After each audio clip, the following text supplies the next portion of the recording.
1889, in this little volume which you see here, and according to the preface, consisted of a series of fragments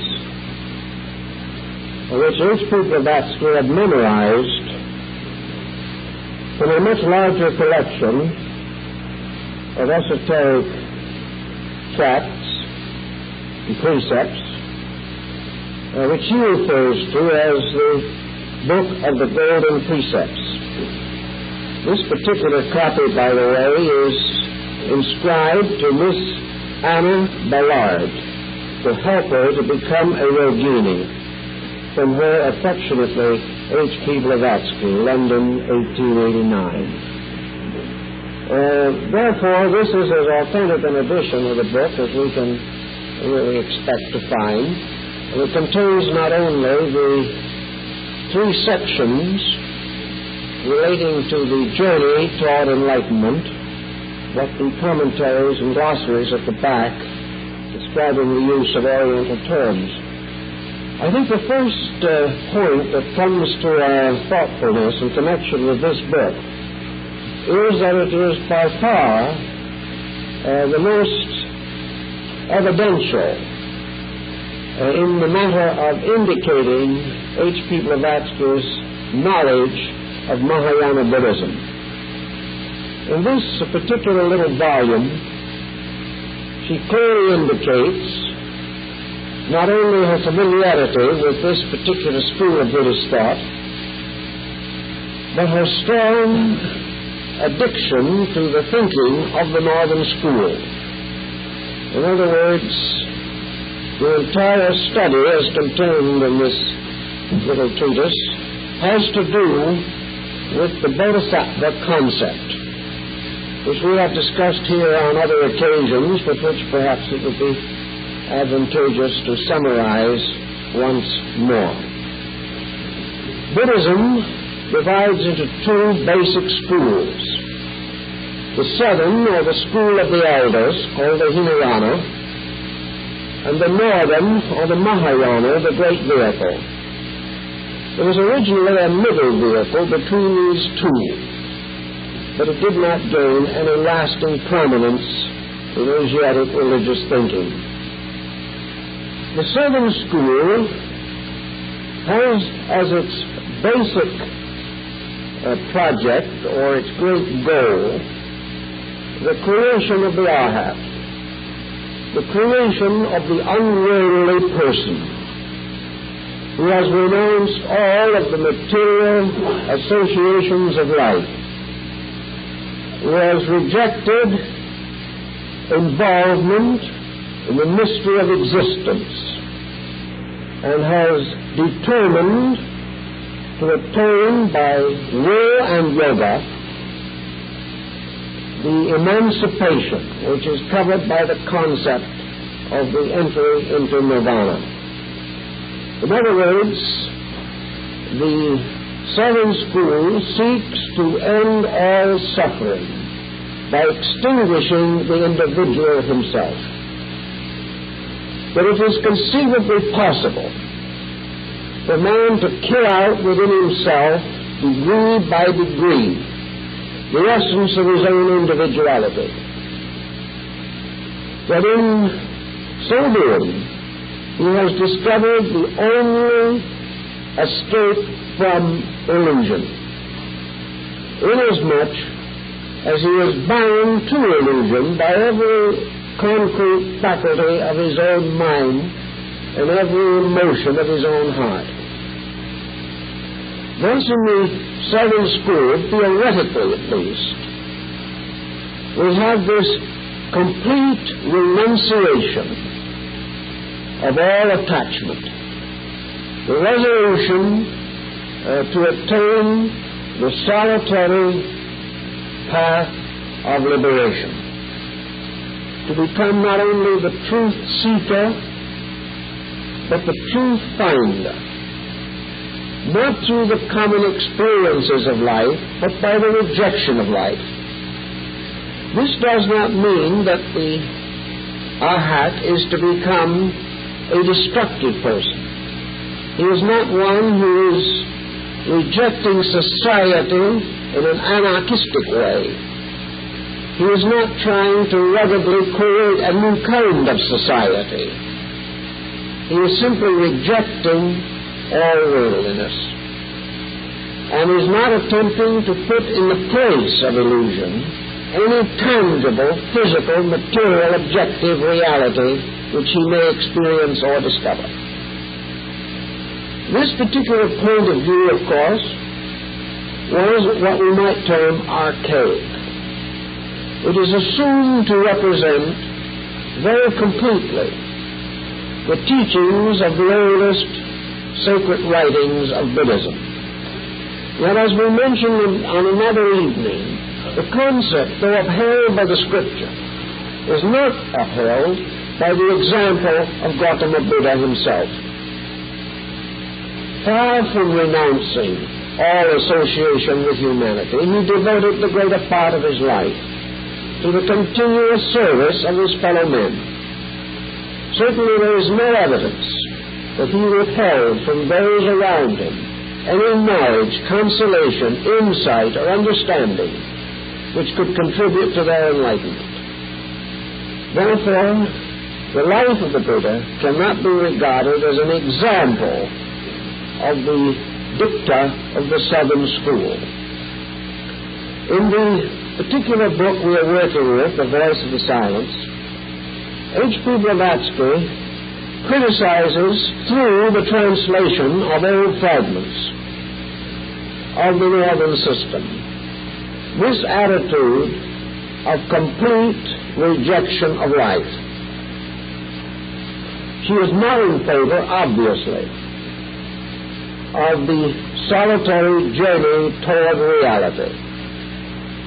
She does not believe that it is the highest form of life, highest destiny of the human being, to become absorbed into a non-existence with no consideration for other human beings. Of course, this was the primary point of demarcation in the very early time, which led to the mysticism of Nagarjuna. And according to H.P.B., the Book of the Golden Precepts was part of the wonderful storehouse of esoteric knowledge guarded by the Ragas in the Iron Tower in India, the mysterious repository of the esoteric doctrine of Buddhism. So in this book, we see Madame Blavatsky outlining from memory and from fragments that she had learned and contacted, notes she had made at various times during her long sojourn in India, putting together this little guide or book of rules for the direction of the sincere truth seeker. There is actually no effort to westernize the basic concepts. Madame Blavatsky assumes in this book, obviously, that there is no essential transformation of material to meet the needs of Western people. So far as the great quest is concerned, East and West must follow the same path. There is no adaptation to the requirements of Western thinking. There is, however, this one very strong sympathetic tie with the West. The concept of unselfishness, the concept of man seeking to attain truth without this lonely, self-centered dedication to some type of Oriental discipline. Out of the Buddhist texts themselves, there can only be one other clear statement of the path, and that is the Northern School. And Madame Blavatsky, following also the Buddhist position almost exactly, refers to this school as the heart doctrine, and the Southern School as the eye doctrine. The eye, in other words, in this case, refers to the power of vision, the optical sense. or the concept of the exoteric, which sees the external only, represented by the eye, as contrasted to the esoteric, which experiences from within, the heart doctrine, knowing with the heart, following the heart, setting up the tabernacle of hope in the heart rather than in the mind. Perhaps it is in this segregation or separation that we come the nearest to the east-west position. Actually, in Ceylon and other areas under the influence of the Mahayana, or what Madame Blavatsky calls the eye doctrine, we must realize that the average Buddhist is a very kindly person by instinct. Men are often much more kind than their beliefs. And we find that even now in our Western religion, where faiths which have a considerable streak of intolerance in them are served by very kindly, tolerant people who never realize that their beliefs are more stony, more cold or stony than the ordinary concepts might suggest. So we do not necessarily find people always following the letter of an ancient belief. Today we know that in Burma and in Ceylon and in Thailand or Siam, Buddhism is a very warm belief in spite of the fact it belongs to the Southern School. The only real difference between the two systems in modern practice, the only practical difference so far as the average person is concerned, is that the Southern School clings more definitely to the imagery of the historical Buddha Gautama. Nearly all imagery in the Southern School is that of the historical Buddha. Buddha, his apostles or disciples, may sometimes also receive some imagery, but the only bodhisattva recognized in the Southern School is the Maitreya or Buddha to come.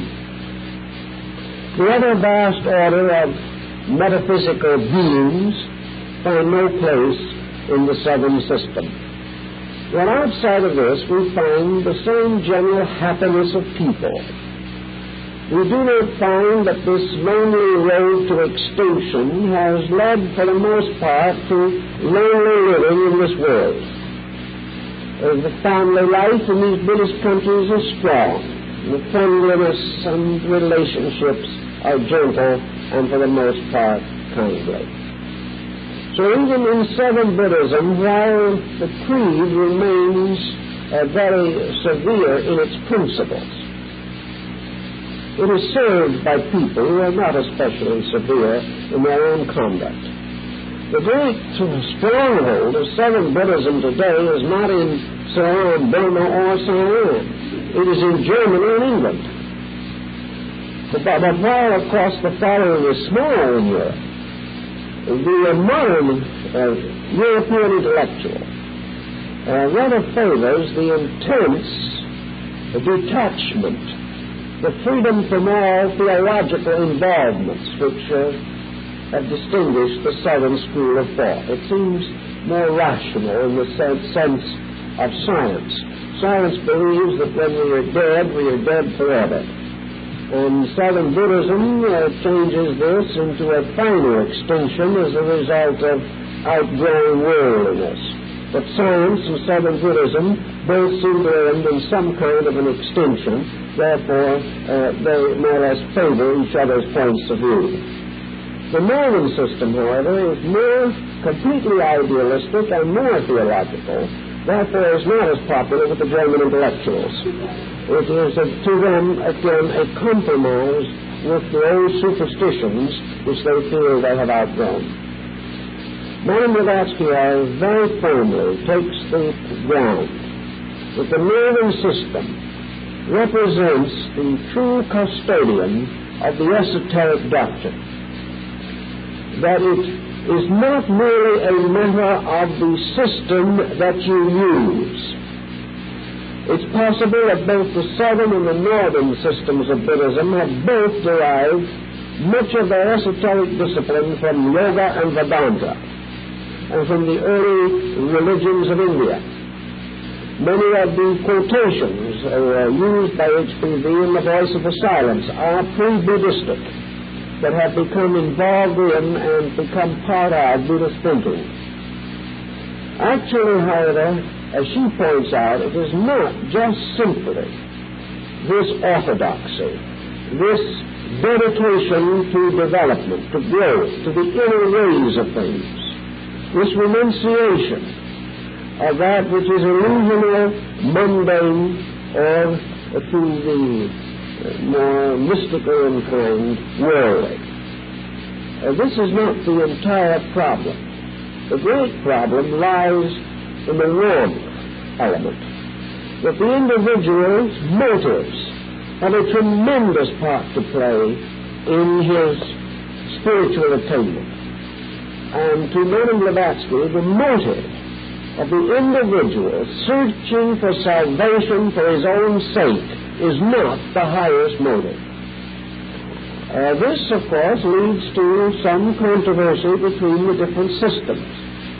There can be no doubt that the Arhat system does produce the possibility of the individual attaining the nirvanic condition by a magnificent self-discipline, a renunciation of weariness, and a final overcoming of all sensory processes and pressures within his own nature.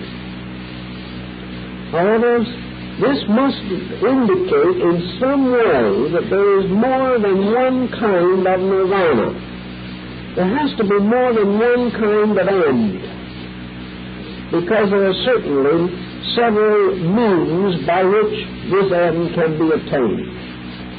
And from the general tone of The Voice of the Silence, it would be implied by H.P. Blavatsky that the Arhat, seeking completely isolated attainment, has in this very process itself fallen into a kind of illusion.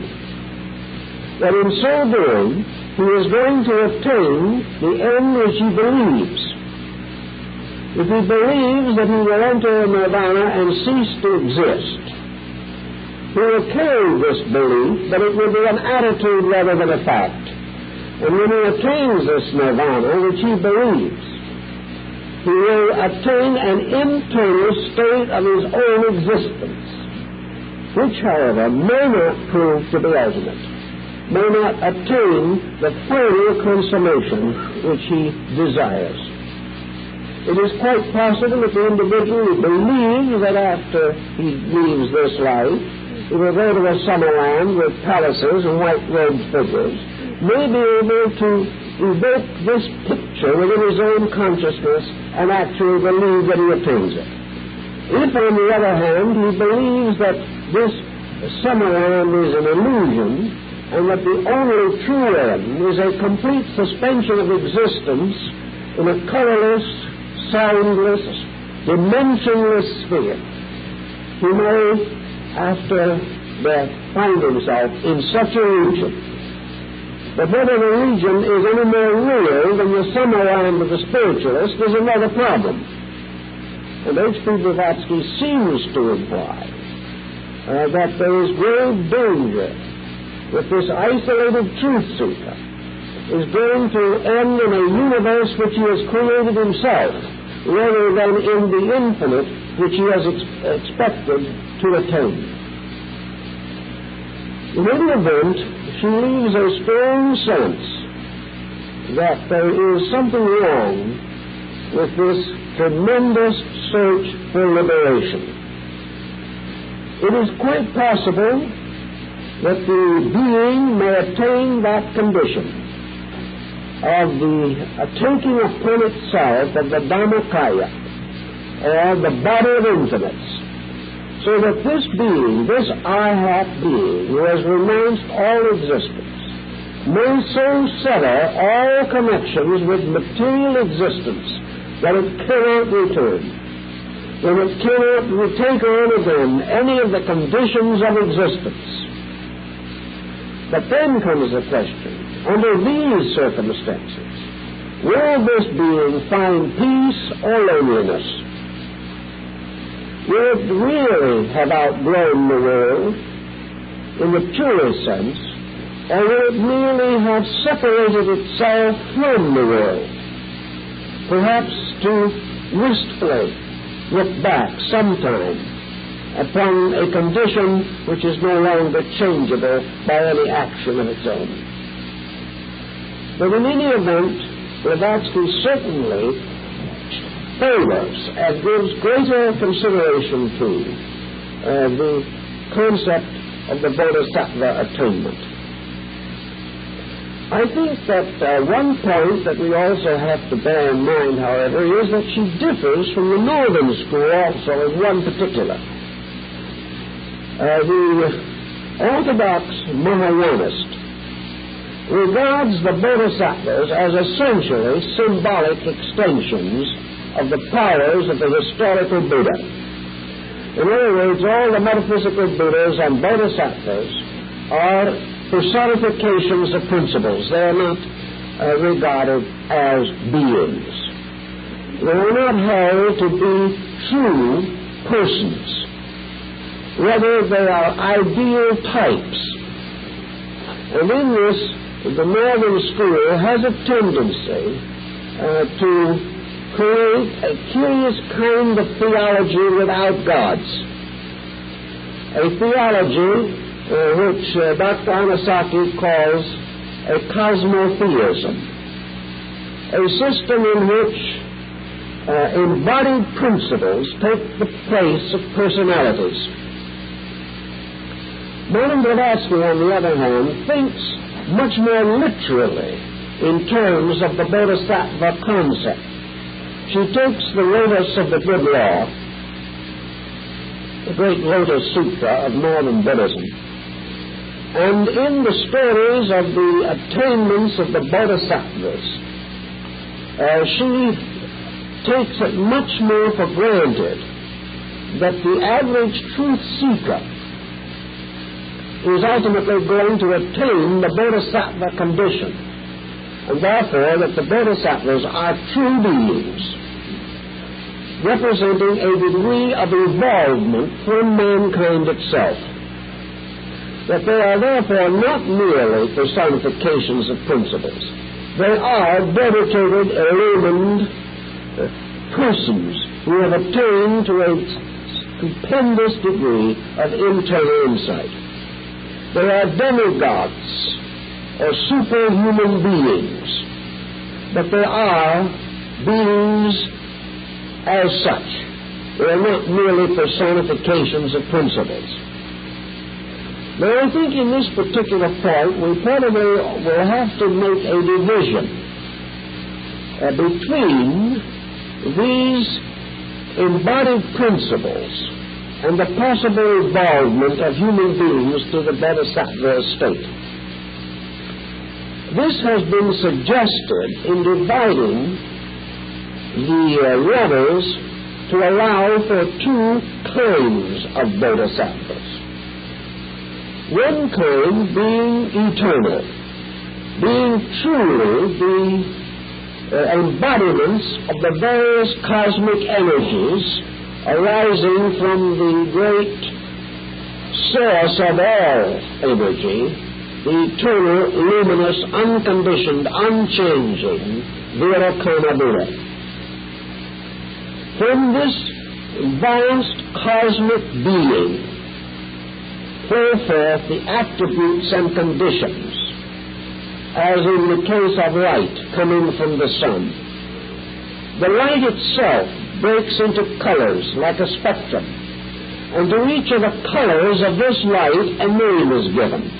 And to one of these colors is given the name Kanban, to another one of these colors Manju, to a third Fugan, to still another Miroku. They represent essentially the colors of the infinite light of truth itself, They represent division within energy, by which energy is qualified, and by being so qualified becomes available to maintain the various orders of life that exist in nature. Light sustains all life, and light itself is a manifestation of an infinite life. And this infinite life is good, O'Connor, by reaching your life. The human bodhisattvas, those who are growing up from nature, from the human state to the superhuman state, ascend along the paths of light, which are indicated or intimated in the book, The Voice of the Silence.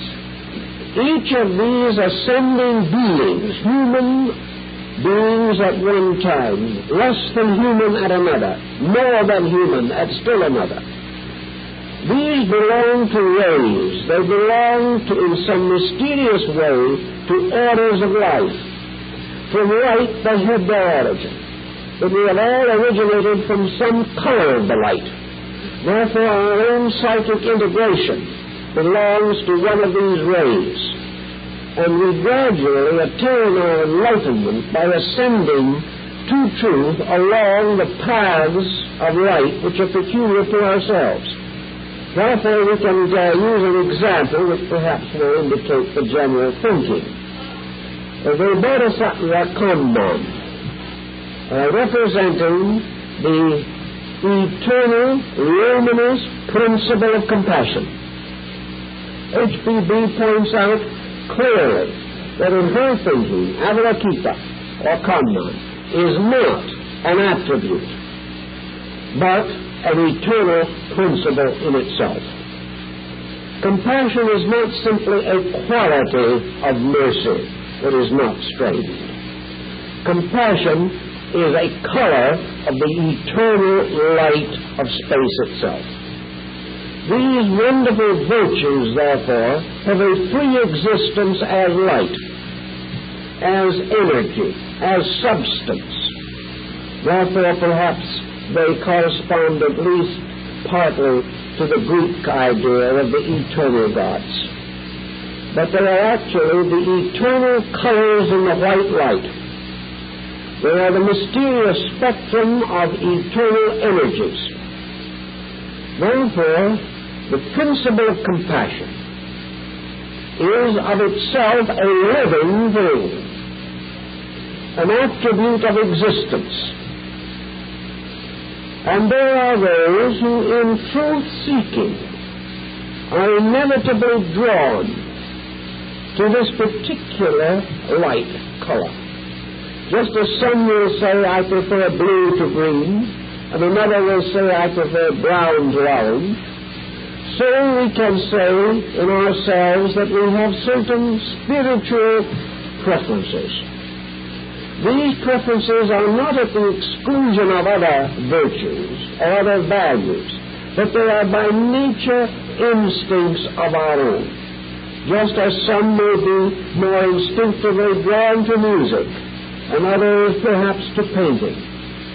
Some find their fulfillment in bestowing their love and their lives upon their children. Some seek rather a public service, whereby they become parents of mankind. Each in his own way, according to his own inner dedication, according to the way to which he belongs, instinctively reacts, a little more intensely, a little more clearly, to one type of this light power. If, therefore, the individual who is seeking attainment is resolved to dedicate a life to service, to become the compassionate power, almost trying to assume in itself the burden of the sin of the world, the all-understanding one, the all-comprehending, the all-sympathizing, that which is moved by all sorrow, the large, mysterious bodhisattva ear, indicating the power to hear the cry of the smallest creature floating in the sunbeam, so that there is not a single breath of life or death in space that the ear of the compassionate one does not hear it. This inclines certain persons to this way of life, and they ascend the path that leads to the stars by approaching the heart of that quality which is most admirable to them. So we have the common quality. Then we may have another quality also, as represented by the Bodhisattva Manju. Manju is the one that is referred to in the Lotus Sutra as a young man of good family, a prince of the heavenly world. Manju represents essential learning, learning that transcends knowledge, learning that submerges self in the complete acceptance of universal truth. Just as surely as compassion leads to universal insight and universal love, so learning leads to universal wisdom, and most of all in learning, universal obedience. Therefore, Manju represents knowledge regenerated, redeemed, purified, spiritualized, until it becomes the perfect attainment leading to the salvation of all that lives through the complete acceptance of laws that have come to be known and understood. Thus, each of these ray colors draws to itself from humanity those of special attribute or ability, and through the long systems of embodiments through which individuals pass, it becomes obvious that gradually their own farther ray or farther star becomes obvious within them, and they begin the journey back to that color of the infinite life which gave them being in the first place. This is part of the idea of the Northern School. But the Northern School has as its tremendous goal the achievement of the serving Bodhisattva. Now, the Southern School takes the ground that this is all useless. For actually, if you wish to take the sword of quick detachment, if you wish to destroy the destroyer, if you wish to assume that the mind is the slayer of the real, then we must finally assume that law is infinite, and that mercy and wisdom and all of these others, these qualities, are only man's images of perfections arising within his own nature. Some of the Buddhist sects of today in the Northern School frankly affirm this to be true. But Blavatsky's point of view is a little different in this. Whether the problem implies that the Bodhisattva is merely a symbol of the natural humanitarianism in man, or whether it is truly part of this great fabric that sustains the universal plan, the great truth remains. The mysterious virtue in this growth of the human consciousness resulting from dedication to unselfishness. That instead of killing out the self, as in the Southern School, the self is expanded until it encloses all other things within its own nature. Instead of killing out love, universalize love. Instead of killing out desire, redeem desire, so that it may desire the salvation of all that lives. Take each of these faculties and instead of destroying it, expand it to its cosmic proportions. Perfect it, redeem it, vitalize it with life, transmute it with the alchemy of insight, and gradually escape from the illusion of self, not by destroying self, but by so enlarging it that all that exists becomes part of self. By this means you achieve in a strange way almost the same goal. For it is difficult to tell in practice the difference between the individual whose being has returned to the infinite and the individual whose being has become infinite by virtue of its own internal enlargement. So in the path of the golden precepts as contained in Madame Blavatsky's outline, the primary dedication of the truth seeker must be essentially unselfish. It must be a dedication to the good of all that lives. And only by this dedication can the mysterious bypaths that lead to darkness be completely and entirely escaped. The unselfishness now takes the position which assumes the proportions of a total investment of self in the need of other creatures. Learning is no longer because it will give us knowledge, but because through it we can impart knowledge to all that lives. The individual, therefore, has to avoid the primary obstacles to spiritual growth.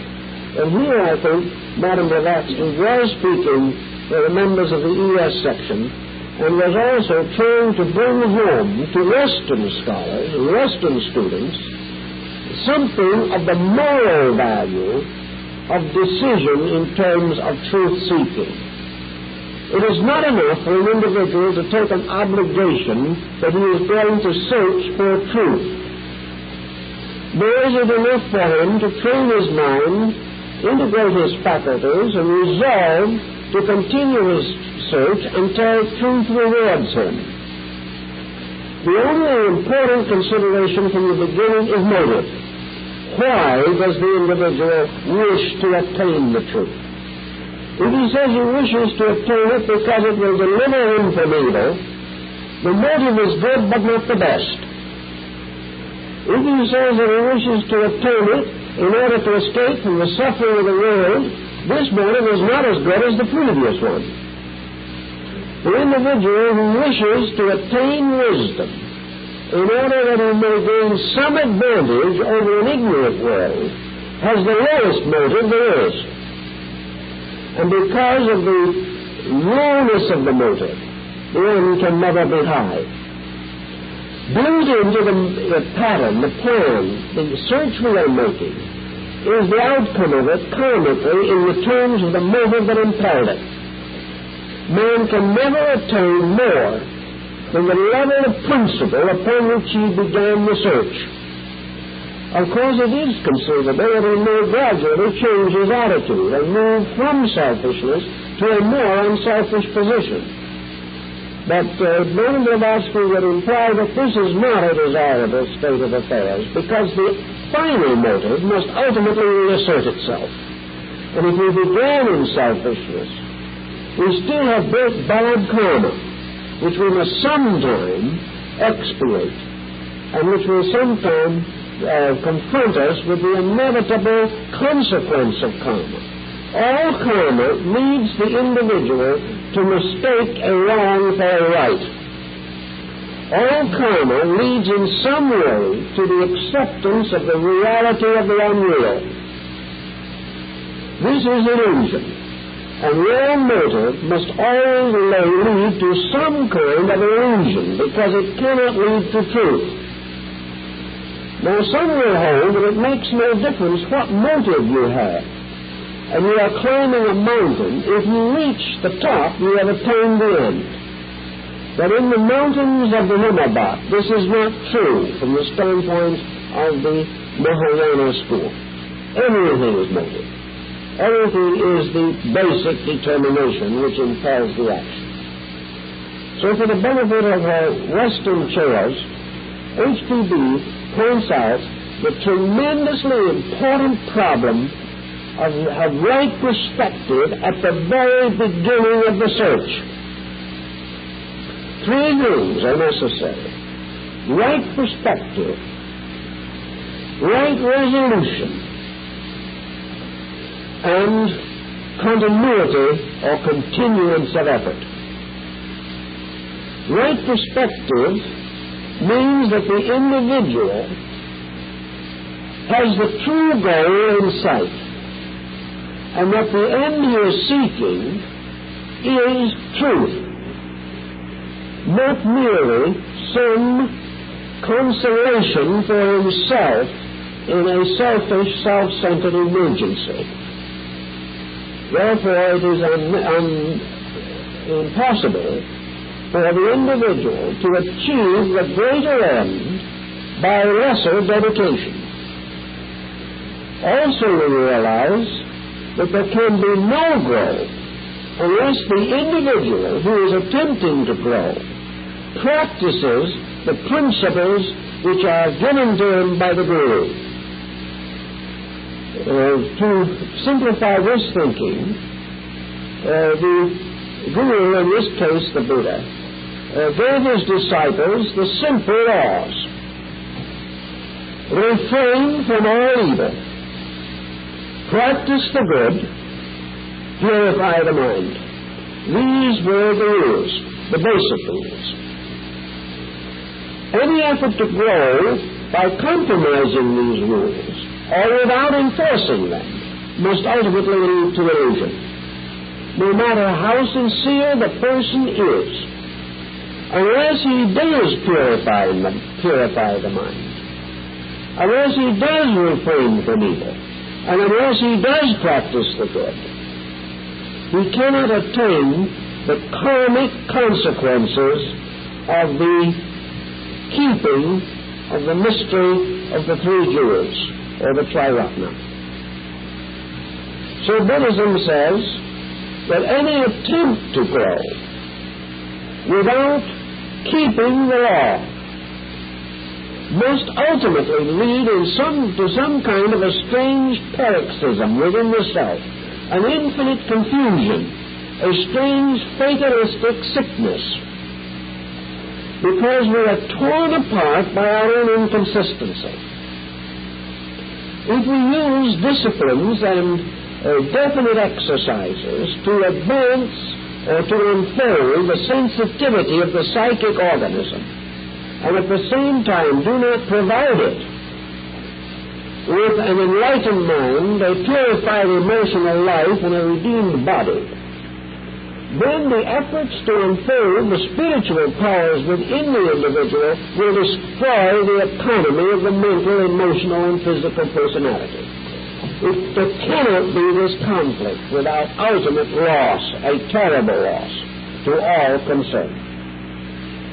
Thus, H.P. points out that it is very important to get into our basic consciousness this concept of growth not for ourselves, but for that which is not ourselves, and always the realization that we will not devote ourselves and dedicate ourselves to the service of others unless we have real love for them.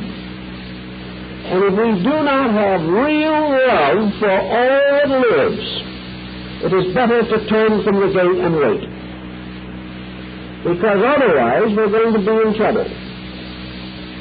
And that was one of the difficulties that arose in the HPB's own disciples. They tried to recognize growth as a scientific process. They put their minds to it with all they had, but they did not put their hearts to it with the fullness of compassion. Now, when we realize the meaning of compassion, we immediately come almost to the same situation that has gradually come into focus about crime in our world. We are more and more convinced that criminals are not bad, they are sick. And this is one of the attitudes that we have to carry into the world of compassion. The people are not bad. They are confused. They are sick. The individuals are not evil. Rather, they are followers of illusion. They have been caught up in an unreality. And in the service of this unreality, they have become selfish, hateful. They have injured each other. They have borne false witness. They have robbed and pillaged. They have done everything that it is imaginable to do, perhaps, to be of injury to others. Not because they are bad, but because they do not know what is right. They may have morally some concept of a code. They may know that they are dishonest, legally speaking. But in their consciousness, they have no vision of reality. Therefore, in their consciousness, they are benighted. They dwell in darkness. They are victims of illusion. They are slaves that have been brought into bondage by Mara, the lord of deceits. So that the compassionate one is in no way of different mind when viewing the person who is kind and the person who is cruel. Compassion must reach them both equally. At the same time, without under any condition failing to sense the true values. But compassion is the realization that the person who is behaving the worst is the one who is in the greatest need for insight, love, understanding, sympathy, and compassion. And ways must be found to help this person so that the Bodhisattva does not renounce nirvana in order to save his friends. He renounces nirvana to be of service to all that lives, whether it be good or bad. Without this complete dedication, there can never be escape from the processes of judgment. And the moment we judge, compassion dies. The moment we assume any of these prerogatives to ourselves, we are in danger. The only passion of which man can be proud is compassion. And this is the mood that opens the portals of the world of spiritual growth. So the purpose of evolution in the search for realities is to produce within each aspiring soul this tremendous sense of selfless dedication to need. But the modern school seeks to produce the type of esoteric disciple who no longer even cares whether he is ever enlightened or not. He is not seeking enlightenment. All he is asking for is a job.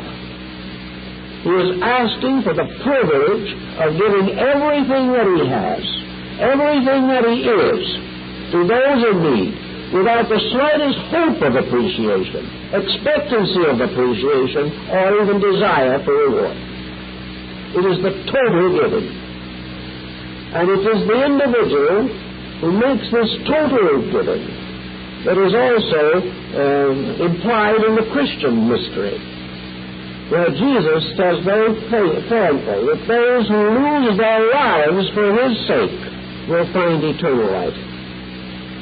It is the complete renunciation of self-purpose, the complete end of the desire to know for the sake of knowing anything.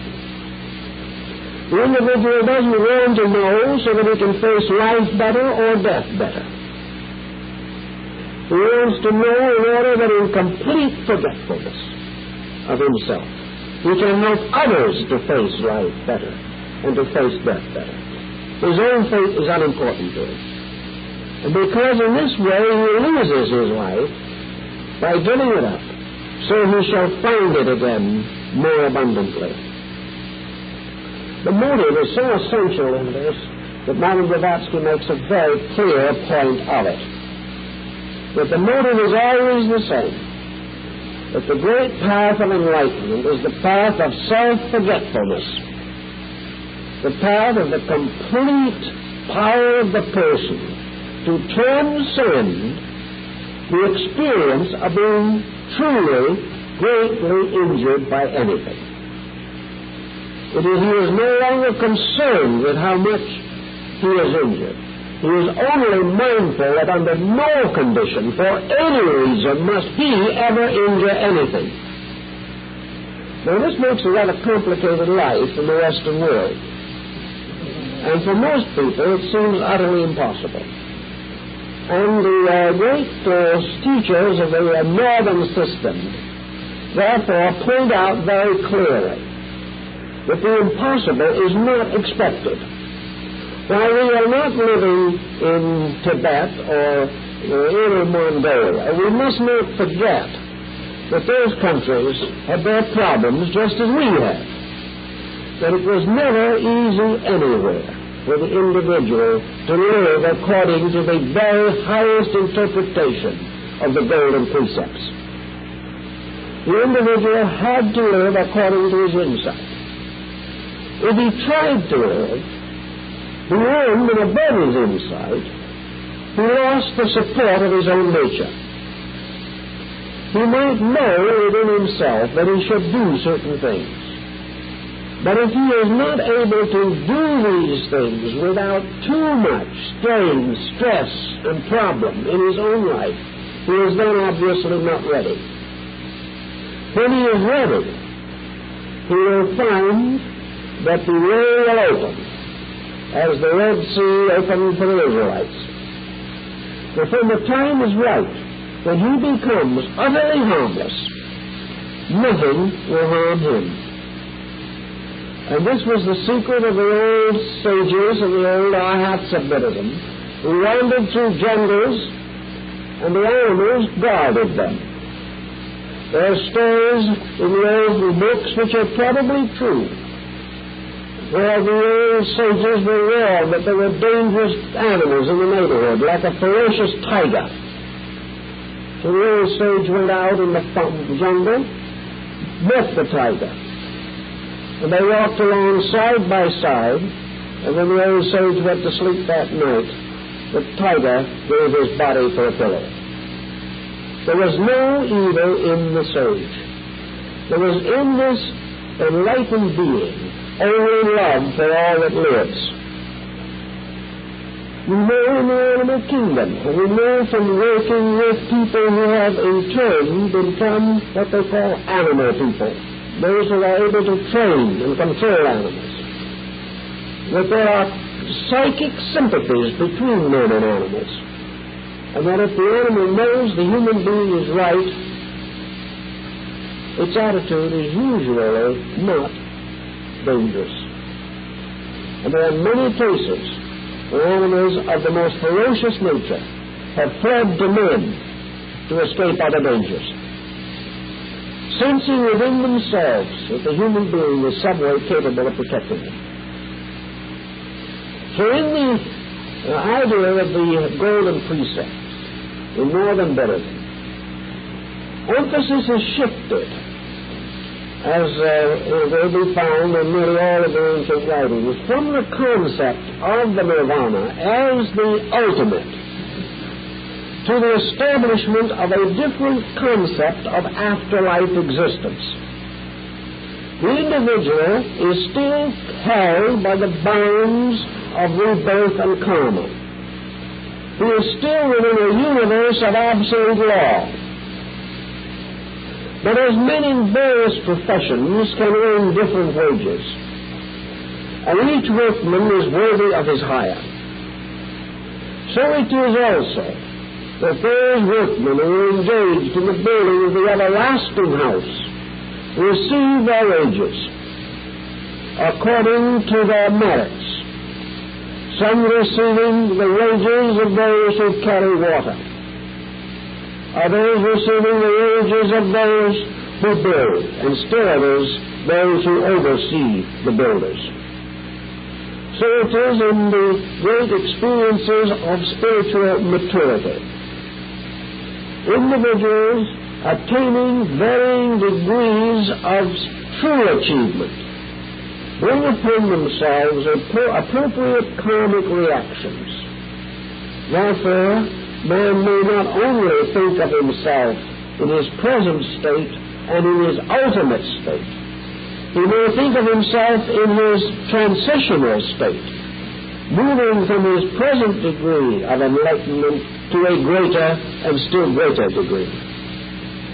This was the concept behind the creation of the idea of the paradise of the Buddhas, such as Amitabha, or Virakara, or Hosa, or Shaka, any one of the great metaphysical Buddhas, or historical ones, who have built worlds in space to be the blessed abiding places of those who have been faithful to their teachings. So in the northern system, the individual is rewarded for doing the best that he knows. And his reward is to be released from that degree of evil which he has transmuted in himself to a corresponding degree of good. Thus, in the northern system, the householder, the shopkeeper, the businessman, all these and many others are perfectly able to attain the spiritual graces without renouncing their professions, without giving up their works, without leaving their homes and families. But the achievement is always according to motivation. And that the individual who is dedicated to the service of those responsibilities that he has assumed and serves them faithfully is just as spiritually unfolding as the person who renounces the world to go out on some solitary course of arhatship. Actually, therefore, the world itself becomes the great hall of initiation. The worldly problems become the steps which lead into the inner sanctuary of the mysteries. The Mahayana position in this case, I think, is very well taken. For instead of the yogas of the detached, renounced, unworldly person, now comes the more kindly yogas of the fulfillment of duty, the fulfillment of the needs of others. The unselfish parent is just as much a victor by renunciation as the person who walks out on all his attachments. The northern Buddhist does not believe in this walking out of anything. He believes in working through all things, and that in the course of embodiments, life after life, the individual has earned the right to finally achieve freedom, to devote his entire existence to a spiritual growth. When the time comes, he will earn this right and it will be given to him. But he must never anticipate his own right to walk out on that which is his present need. Never for one moment allow the advantage of self to impel the person to a deed that is not truly compassionate.